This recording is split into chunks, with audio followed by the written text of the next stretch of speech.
In 2001, I was fortunate to get a Churchill Fellowship to look at other models that will help people with mental illness get and keep a job, and it was the social firm model that made the most sense. I was very impressed with quite a few in the UK.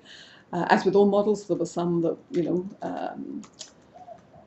weren't quite as impressive, but three that stood out were a guest house in Edinburgh, a large wholesale health food business in Cambridge, and a packing business in Cardiff. And each of them were clearly commercially functional businesses that didn't even promote the fact that they were a social firm.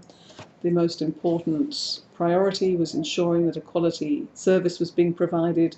However, the purpose of each of those businesses was not to provide accommodation to people on holiday in Scotland or to sell health foods to residents of Cambridge. The purpose was actually to create employment for people with a mental illness, and they created that employment through setting up a business. And clearly the business has got to function efficiently to have repeat customers coming back, and all three of them had operated for many years, and at the same time were able to offer a range of supports and opportunities for people with a mental illness.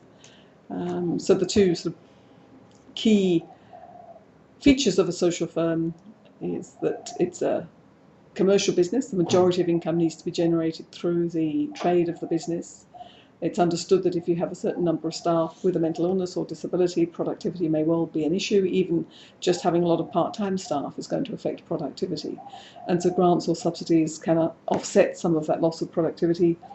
And it's a mix of employees with and without the disadvantage. So between 25 and 50% is the ratio we use here.